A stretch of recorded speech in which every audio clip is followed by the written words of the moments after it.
those who might be aiding or abetting or helping Senator Bato evade the law, there are consequences.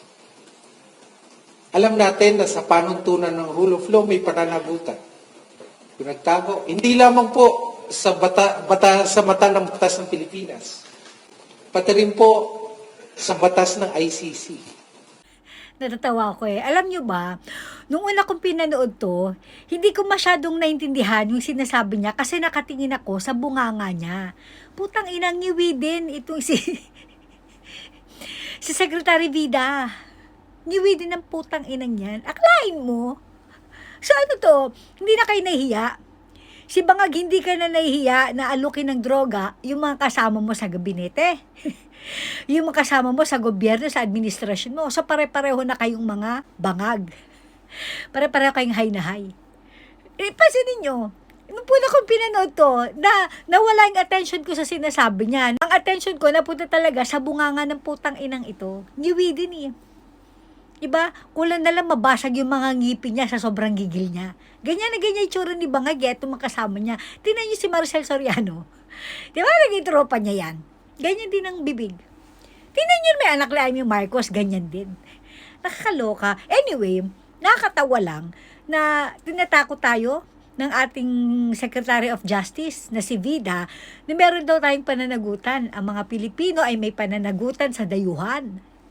May pananagutan. Okay, sa ICC, yung mga Pilipinong magtatago kay Senator Bato. Putang ina nyo. Nakakaloka. So ano ba to? Sinakop na ba tayo?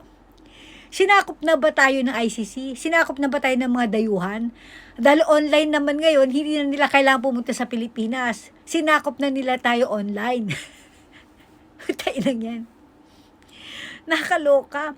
So naglabas na nga ng statement itong si Vida saying na valid ang warrant of arrest ni Senator Bato. So ready na sila, nakahanda na mga putang ina niya na arestuhin si Senator Bato. Alam niyo sa totoo lang wala namang problemang arestuhin kung merong warrant of arrest. Ang nagiging problema lang dito kasi, bakit nyo dadalhin sa dahig? Bakit sa dahig? Bakit hindi nyo idaan sa local court? Di ba meron tayong RA 9851, daraan sa local court?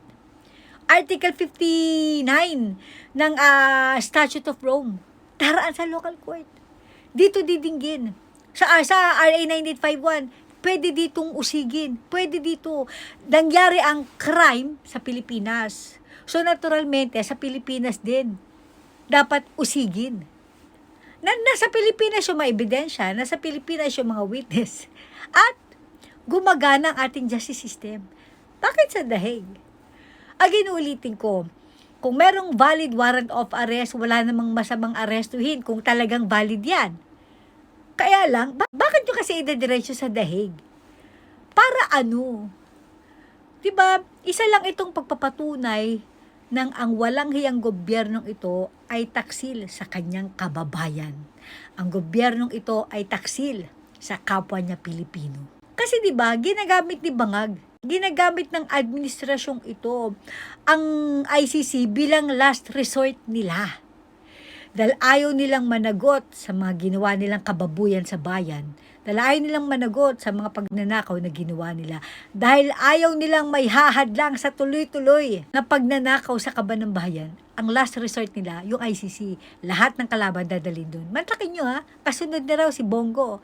Pati yung dating PNP chief, si Albayalde. Putang ina. Sa totoo lang, yung mga kababayan natin, yung mga kakamping, mga kakampuet, yung mga dilawan, na talagang pinupursigi din, na dalhin, dahil tama lang na dalhin sa dahig. Si PRRD, si Bato, si Bongo, itong si Albayalde, hindi nyo ba naisip? Sila yung mga naging dahilan kung bakit ng mga panahon na ragasa ang mga addictus benedictus sa masasamang tao, naging ligtas pa rin kayo. Tandaan nyo, walang problema kung kakamping kayo, kung kakampuet o dilawan kayo. Pero sana makita nyo yung effort na ginawa ng gobyerno ni PRRD para maproteksyonan ang mga Pilipino. Nung panahon ni PRRD, dun lang tayo nakaramdam, nakakampi natin ang gobyerno mismo. Dahil ang mga kalaban ng gobyerno, puro sindikato, mga Ditos Benedictus, mga makakaliwang grupo, yung mga NPA na pumapatay sa mga ordinaryong mamamayan. Pero ngayon, baliktad na.